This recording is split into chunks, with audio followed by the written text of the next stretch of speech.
seminar. This is the last technical seminar of the semester. Next week we have our wrap-up for the semester, our awards session, which is always fun, and John Paxton will do that. Today, I'm happy to introduce, a lot of you know him, but a PhD student of mine, James Grosser, who's going to be giving a presentation on some work that he did with Raleigh Goodman, as well as another PhD student of mine back at Johns Hopkins, Steve Butcher. And they will be presenting a paper based on this work at the Genetic and Evolutionary Computation Conference in Denver in July. Yeah, middle of July. Now this is kind of an extended presentation. This is not formatted for the conference, because you'll see it's way too long for that. But one thing about Shane has been in my lab now for how long? 6, 7 years? Yeah, since 2009 about, 2010. Finished his master's with me, and will hopefully, if all things goes according to plan, finish his PhD this summer. So, with that, I'm going to turn it over to Shane. Cool. Thank you, John. So, this all started about 4 or 5 years ago when I took John's Reasoning Under Uncertainty class, and one of my classmates at the time, Dr. Innocent Fly, looked at applying piezo to inference-based nets. And he found a paper that was called a discrete multi-value particle swarm optimization algorithm. And he took that and used that for what's called abductive inference-based nets. And it looked like it worked, so we had several publications using that algorithm. And it looked like it was working, so we thought, cool. But then about a year ago, Steve kind of looked at some of its properties and started running some real simple experiments on this algorithm. And he found out that this algorithm was really performing well just by dumb luck. It was almost a random search of the search space. And so that led us to looking at new ways that we could use particle swarm optimization, or PSO, to optimize discrete problems. So why should we even care? Well, we're all computer scientists here, and optimization is around us everywhere. If we have some complex function that we need to minimize, that's an optimization. Integer programming is another common example. We all love the traveling salesman problem, getting your cities, travel all those cities in the shortest distance. And then finally, a machine learning problem is training a classifier to properly classify data points with the lowest amount of error. And many of these problems use discrete or integer values. So an example of this is a Bayesian network. And a Bayesian network represents a probabilistic or a probability distribution, and it factors that distribution by using the conditional independencies in that probability distribution. So if we have an example here where rain, sprinkler, and grass is wet are all random variables, and there's some probability that we have rain, there's some probability that the sprinkler ran, but that probability is conditioned on whether or not it rained last night. And then finally we have a variable grass is wet that the probability that the grass is wet is going to depend on the state if it rained last night or if the sprinkler ran. And a common use of Bayesian networks is what's called abductive inference. And that's given some hypothesis. Suppose we see that the grass is dry. We want to know the most common or most likely explanation of this dry grass. And so figuring out the most common states for both sprinkler and rain. And those are discrete states. So we want to find those sets of discrete states in this network. Now here it's a pretty simple problem, but what about other networks? Grass is wet could have several different parents, and each of these different parents could also have many other parents, and there's going to be tight, complex interactions in that network. So inference in Bayesian networks is actually NP hard. And also, what if we have multiple states for grass is wet? What if it's kind of dewy and it's bone dry, or there's no grass because you're in California and everything's burned up? So we give this definition for discrete problems, for discrete optimization. And one of the things that we found as we were looking at the literature for discrete piezo algorithms is they blurred the line of what they actually meant by discrete optimization.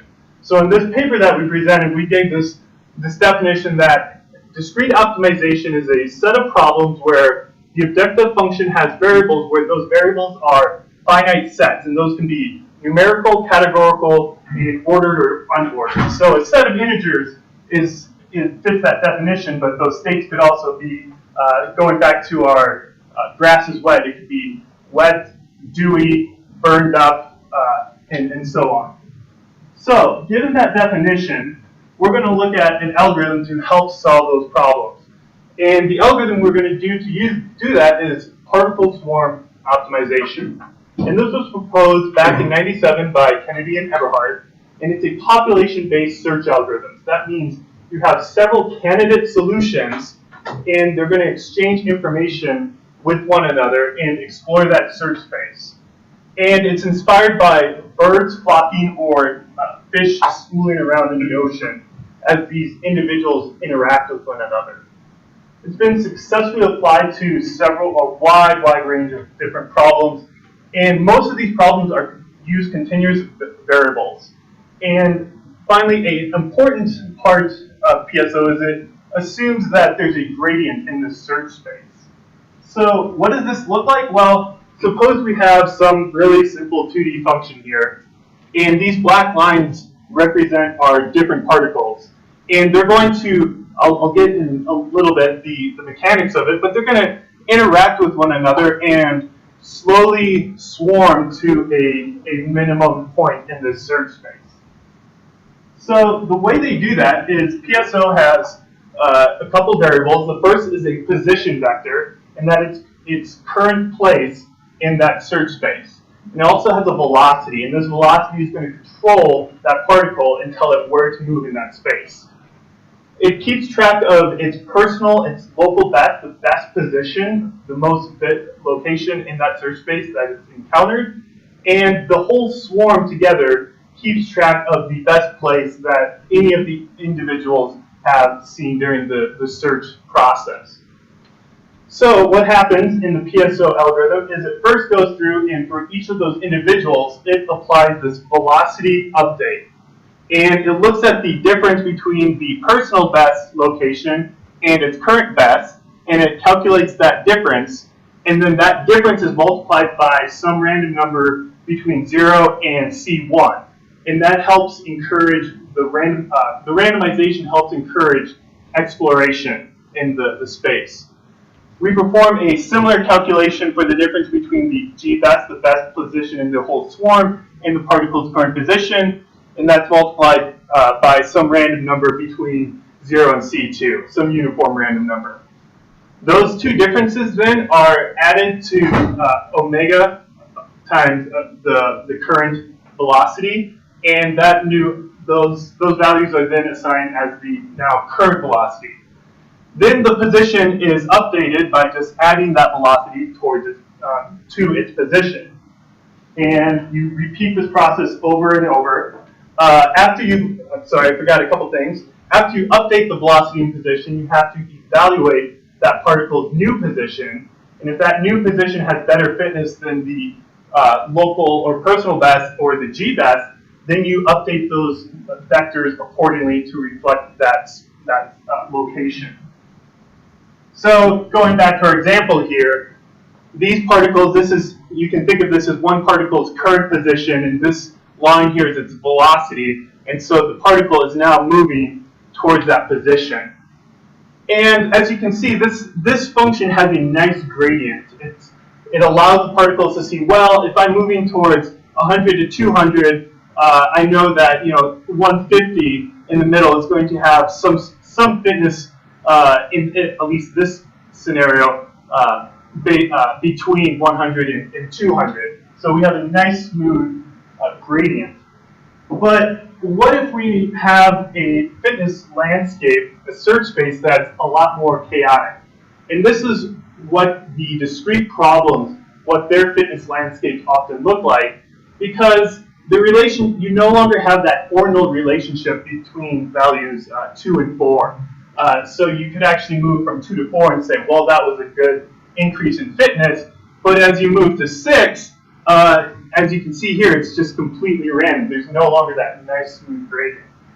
So that's where PSO starts to break down on these discrete problems.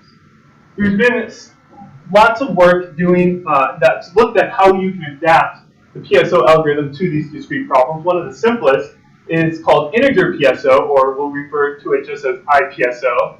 This was proposed back in 2002, and you use a PSO just as you normally would with a continuous problem, except when you actually need to evaluate a current position, you just round whatever those values are to the closest integer, and then you evaluate that rounded position in your fitness function, and you continue on. But that still assumes that you have those relationships between the different states, those integers. Another approach called binary PSO was proposed by Kennedy and Eberhard in '97, and this was adapted the original PSO for binary variables. And it gives a new meaning to that position vector, the velocity vector, where that's now kind of a probability that the position takes on values 0 or 1. But the problem with binary PSO is that it requires a binary encoding. And it's also going to introduce Hamming cliffs into that search space if you try to encode integer values into this binaries. So we also looked at binary gray PSO or BG PSO to help eliminate the problem with the Hamming cliffs. Some more recent work, Veramancini in 2007 extended binary PSO to allow for an M-ary encoding. So instead of just 2 states, you now can have 3, 4, 5, and so on and so on. But this still assumes a relationship between each of those states. QPSO, or the PPSO, was presented in 2006, and the position is now an n by n matrix, and a position in that matrix is going to represent the state, the strength of state J being selected for variable I. And then finally, the angle modulated PSO, or AMPSO, uses what is called the angular modulation equation to map the search space into a smaller one.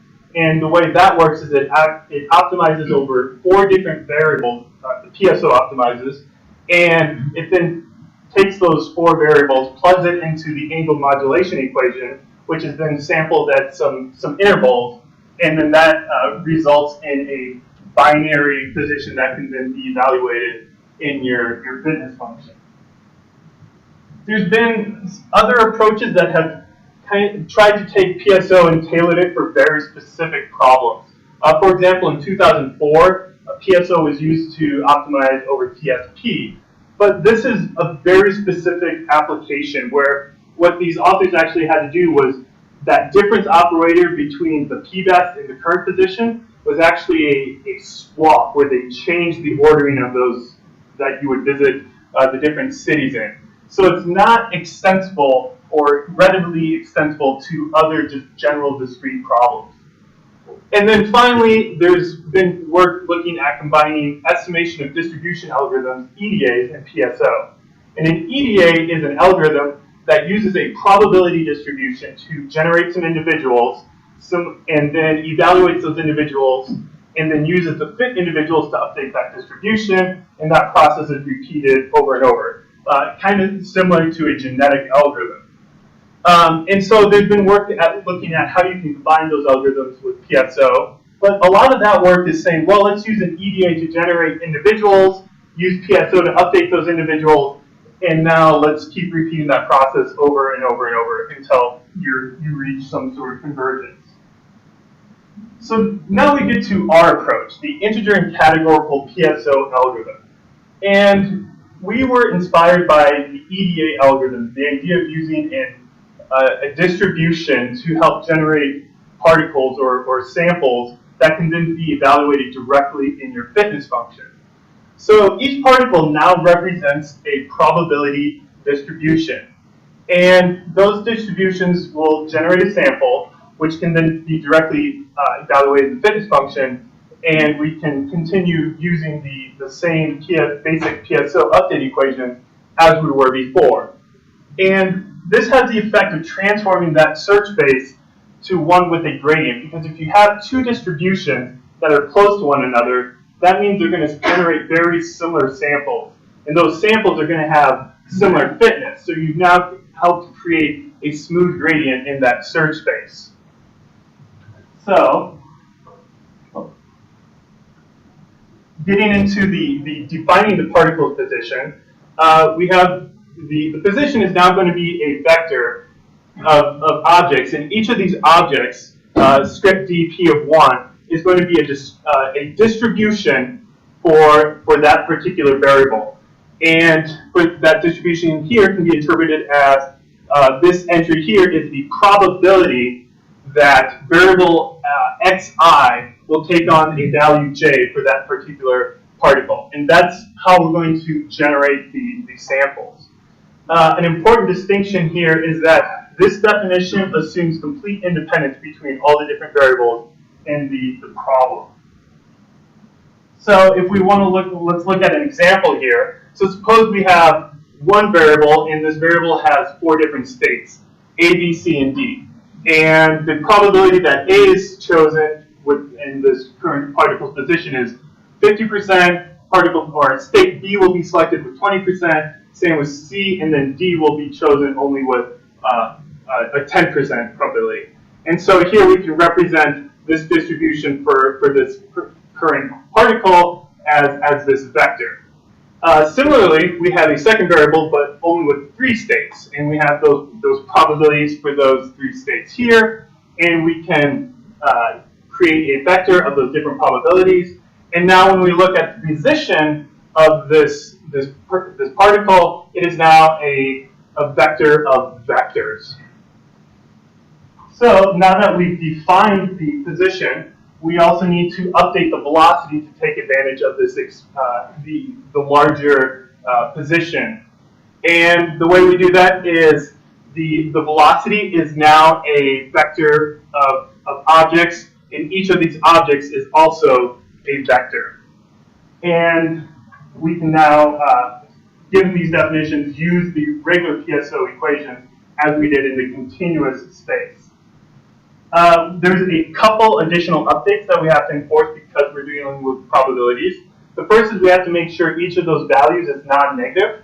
And that's just a simple check where if we see a value becomes non-negative, then we just snap that value back to some value greater than 0. We thought about snapping the value directly to 0, but we wanted to make sure that each state had a chance, a likelihood of being generated during the sample phase. And then finally, we have to normalize the distribution after updating all of those values. So then to evaluate a distribution, we use the position vector to generate a sample, which we'll denote here as P, and then evaluate that sample directly in the fitness function. So here's an example where, again, using our variable 1 with 4 states A, B, C, D, variable 2 with states X, Y, Z, and we have a really high probability of generating a sample with states A and X because the probabilities for state A and state X are very high. On the other hand, side of things, we have a really low probability of generating a sample with states D and Z. So, one of the cool things that we did in this paper is we allowed the samples, the fit samples, to help determine or bias the position or distribution to better reflect that sample that had that high fitness. And the way that this is done is by using that particle position and deducing the values based on that sample. So that's controlled by a scaling factor. So if we have some value here in our distribution, if that particular state is not in the sample, then we reduce it by some value epsilon. And we record and keep track of all the amount of reduction that each of those values in the distribution were reduced by, and then we sum those up and then add those to the value in the distribution that generated that particular state in that sample. So hopefully an example will make this more clear. We again have our two distributions for states 1 and 2, and we generate a some sample that has states B and Y. And this sample has what we evaluated, and it's got better fitness than the local best. So now we need to update local best current position.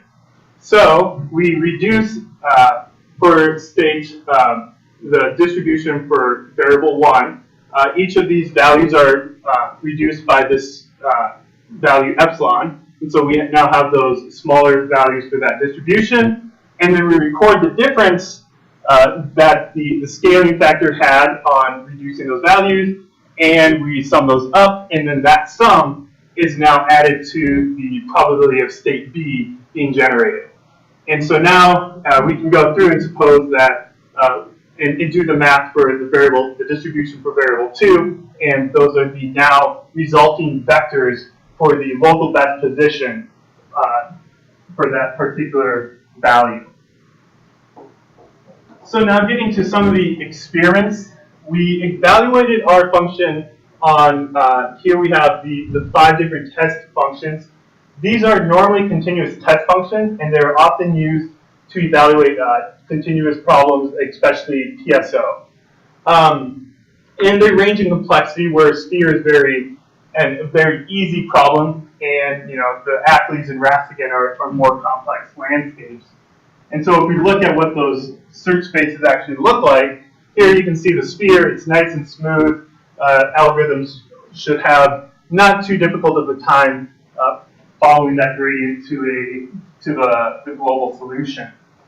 Well, now you have the Ackley's function, and you have a more rugged landscape where, okay, this is all slowly going down to the local minimum or the global minimum here on this minimization problem. But now we have some of these holes or valleys that are going to help. They're going to trap the particles as they're exploring this landscape.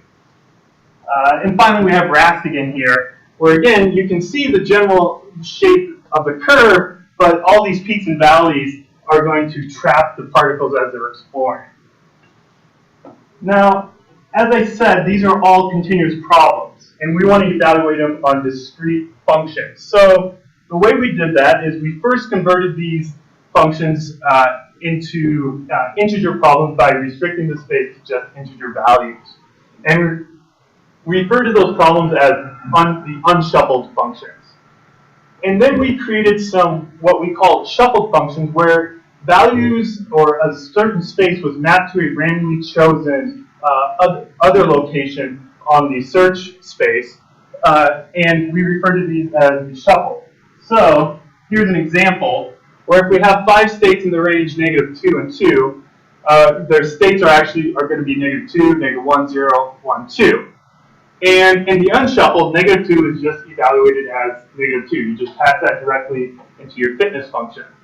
But if we have a random shuffling of the states, 0, -2, 1, 2, -1, what this means is -2 is now going to get mapped to 0, so that when you evaluate -2, you pass it to your function, but -2 is mapped to 0, and so 0 is actually going to be the value that gets evaluated in the sphere's function. So what this does to our landscape is, here's the discretized, the integer or unshuffled sphere problem, and you can see that we still have a nice gradient here, but we're just restricting it to those integer values. But when we look at the shuffled sphere, we've now made that landscape a lot more rugged and difficult for the particles, for a continuous piezo algorithm to explore. We also looked at, or also use what are called NK landscapes, which are a tunable rugged fitness landscape. And how they work is they take a bit string and they map that bit string to some real positive value. And K specifies an amount of interaction or epistasis between the different bits. And to evaluate a bit, you pass it into the function and you iterate over each of those bits. So f of I, the bit I, and you also look at its K neighboring values. And so that's going to create a tight interaction between those different things. And in our work, or our experiments, we always use the neighboring definition where it's the next k continuous bits with wraparound. So if we look at an example here, if we have n equals 5 and k equals 2, we just randomly generate these individual functions. So we randomly say, all right, well, f of 0, 0, 0 is just going to be 0.5, f of 0, 0, 1 is going to be 2, and so on and so on. So when you want to evaluate a particular bit string, say 0, 0, 1, all you do is you say, okay, well, for the first variable, for the first bit, we just look, we take 0, and we take its next 2 bits, which will be 0 and 1, and we just evaluate, we use a lookup and say, oh, well, 0, 0, 1 has been defined as having a returning 2. And then you repeat that process over and over and average those values.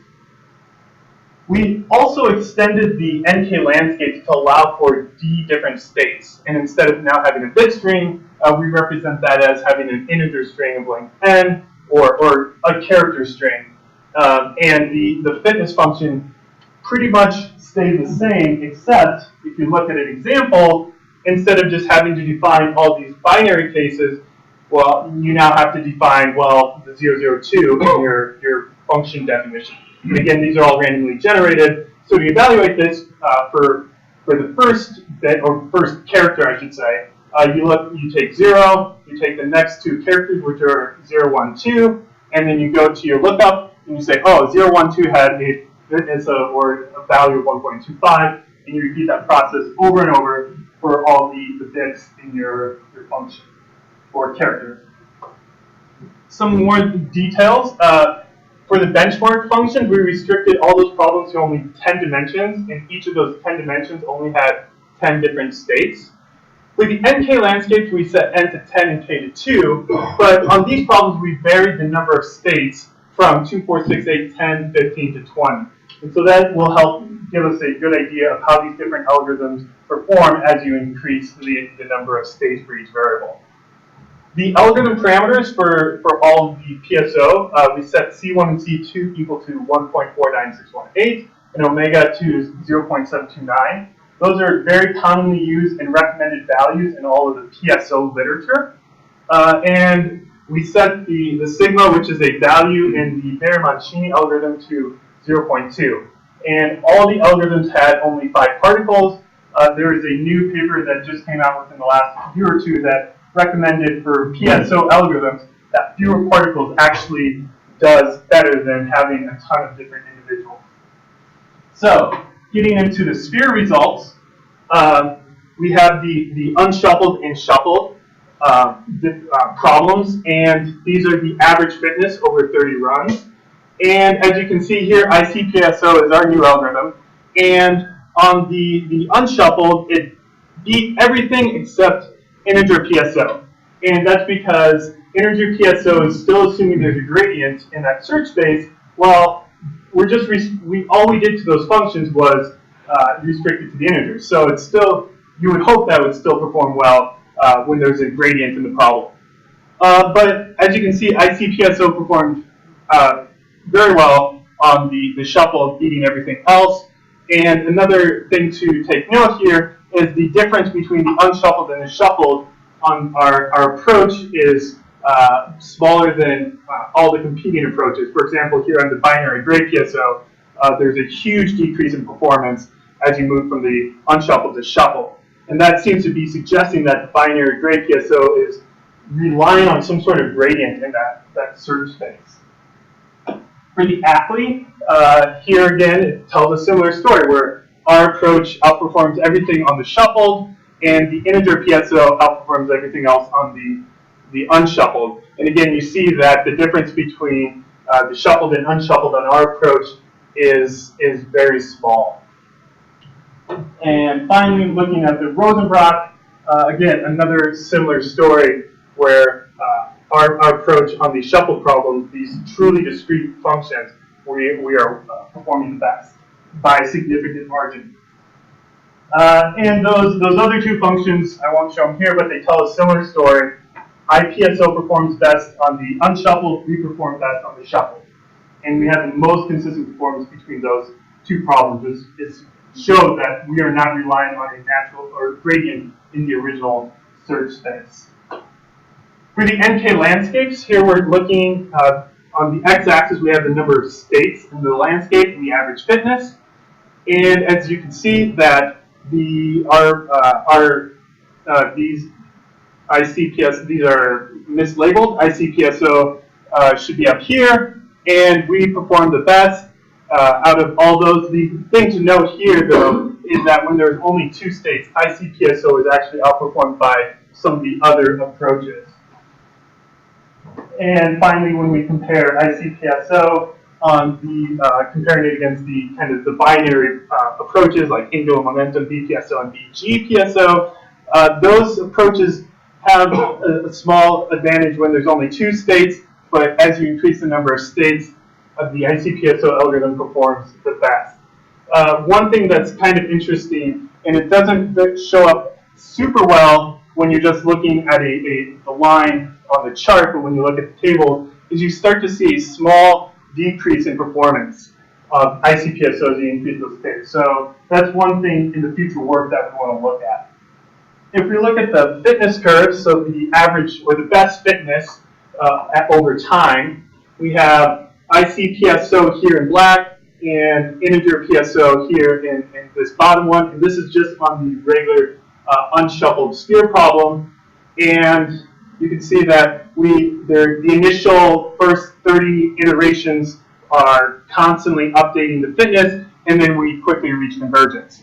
When you look at things like the VPSO, the Veramancini, and the QPSO, they really take a long time to converge, and it's at this point that we think that those algorithms are just doing complete random search for the space.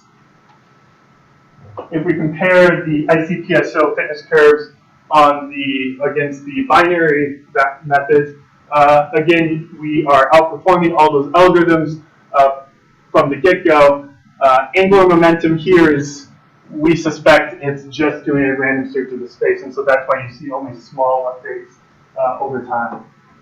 On the shuffled problems, here's where you see ICPSO start to outperform integer PSO, and again, we quickly converge within 30 iterations to a good solution. And finally, looking at ICPSO versus binary gray, binary, and the angular momentum, all these approaches have a very similar fitness curve, and that makes sense. You know, binary gray PSO and binary PSO are very similar. They're just using a different encoding. So this really seems to suggest that on these discrete problems, that those handing cliffs aren't really an issue. So to wrap things up, future work is we want to further explore that scaling value. We found that a value of 0.75 worked well for our algorithm, but we need to further explore how that affects overall performance and convergence and other PSO properties. Another area of work is we assume that all of these variables were independent of one another, and that's not always going to be the case. We're going, for example, graph coloring, you're going to have interactions between different variables that the state of one variable is going to affect the state of another variable. And so we want to look at incorporating those different structures into the ICPSO approach here. We also want to evaluate ICPSO on a wider range of problems. Like I said, we want to look at graph coloring. Going back to our example at the beginning, we want to start using ICPSO on performing abductive inference in Bayesian networks. And then finally, applying this algorithm this idea to a wider range of algorithms. One algorithm like differential evolution, which is originally designed for continuous problems, but there's been now some work seeing if it can't be adapted to optimize discrete problems. So maybe we can take this idea with the distributions and apply it there. So that is all I have for you guys right now. Are there any questions?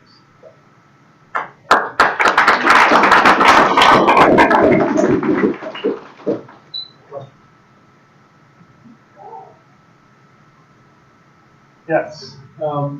Once you convert the discrete problem to the probability distribution, so that you say starting gradients between the solutions, Do you know what that search space looks like? Is it possible to be convex? We don't, and it's not labeled on here for the piezo work, but that's a very, I think, important area that we need to investigate. Yeah, it could be. I think it's highly unlikely that it does. It seems like it would be unlikely. But maybe for some problems, like I'm wondering for the sphere problem, even though it's shuffled, Mm-hmm. you know, the problem itself is actually convex. Right. Right, and so I wonder if that would be the thing. Possibly. But I don't know, I'm just curious. No, and I think that's a really important theoretical area that needs to be explored with this algorithm. Yeah. I think I remember you said at one point in your comprehensive, but did you also compare the number of fitness or fitness evaluations basically that each algorithm makes? So, no, but we had a very controlled environment.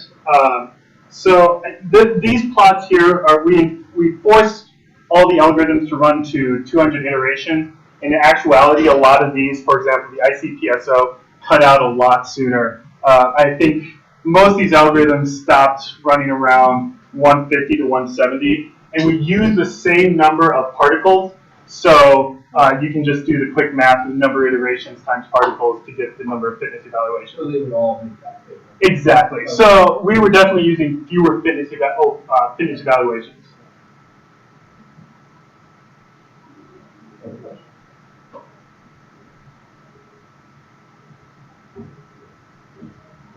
Anyone want to apply this? Thanks, Richard. What's that change?